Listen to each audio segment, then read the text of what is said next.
Hello guys, welcome back to my channel. It's me Swastika and today we are going to cover the current affairs for August 5th and 6th, 2020.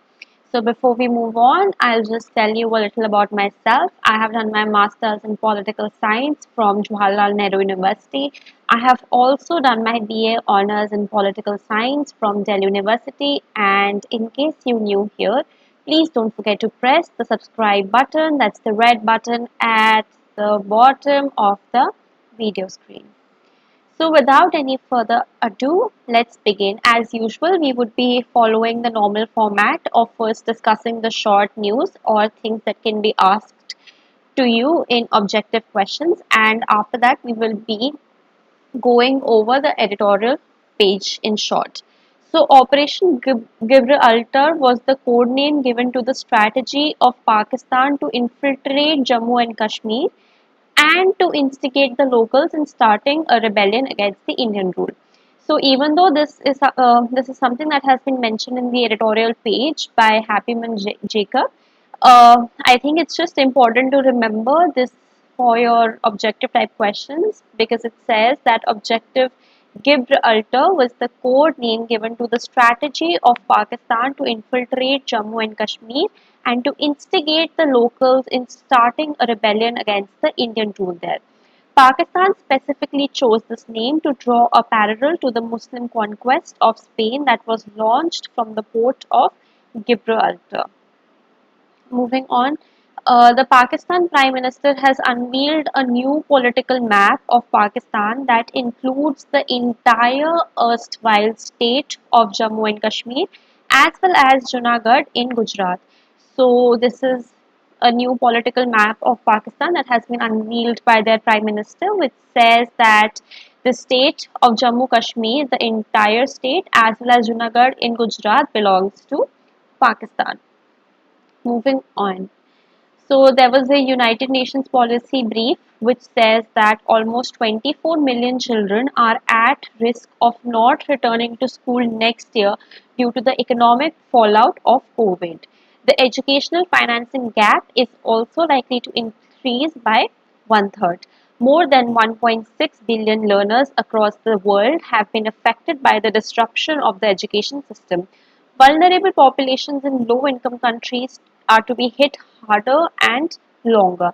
UNESCO estimates that 23.8 million additional children and youth may drop out or not have access to school next year due to the pandemic's economic impact alone. Moving on, Madhya Pradesh is seeking the GI tag, which is geographical indication for basmati rice produced in 13 districts of Madhya Pradesh. The next thing that we are going to discuss is that Hiroshima Peace Memorial Park in Hiroshima, Japan was designed as a UNESCO World Heritage Site in 1996 to call for a non-nuclear world. So this is a Peace Memorial Park which was designed in Hiroshima, which is in Japan, and the idea and it was designated as a UNESCO World Heritage Site in 1996 to call for a non-nuclear world. The ruin of the hall serves as a memorial to over 140,000 people who were killed in the atomic bombing of Hiroshima on 6th August 1945. So the next thing that we would be going over is the Beirut explosion, which has recently happened. So what happened was that on the so this is Lebanon, by the way. I've just like put a map here. It's located right next to Syria, and Israel is right under it, and it is right on the corner of the Mediterranean Sea. So this is its location, Lebanon, and the river Litani flows through it, and Hasbani, the river also flows through it. So Beirut is basically their port city. This the place that I'm just trying to highlight is Beirut, and what happened here essentially was that ammonium nitrate, which was stored for the last 7 years, sort of erupted because some people were carrying out electrical work there, and because of that, the entire port city witnessed a big explosion which has killed more than 100 people and injured even more. So the chemical in question was ammonium nitrate, and it's white in color. It's also crystalline. Okay, so moving on, the next piece that we are going to discuss is the editorial.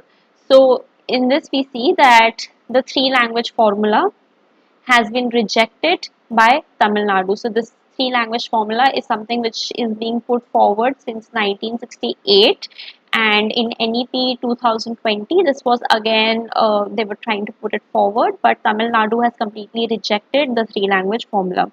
They have had faith in the two language policy, and they feel that since there was a historic agitation that went in to make sure that Hindi wasn't imposed on them, this two language policy is non negotiable. The imposition of Hindi along with it is also non negotiable.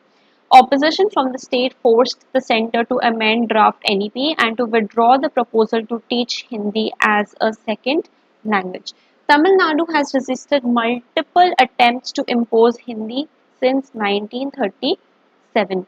In 1985, the state had even refused to allow a Jawahar Navodaya Vidyalaya to be set up to teach Hindi. So they are basically anti-Hindi. They are completely refusing the 1968 three language formula, and they just feel that it's non-negotiable for them for even centers like Jawahar Navodaya Vidyalaya to be set up which teaches people Hindi. The two language policy that they are following is basically of learning Tamil and English, and this has been piloted by their former CM, who is CN Annadurai, in 1968. India's federal nature and diversity demand that no regional language is given supremacy over the other. So this is something we have to keep in mind. A federal nature ensures that no regional language is given supremacy over others. Thank you guys. In case you like my content, please don't forget to subscribe. That's going to be absolutely great. And thank you.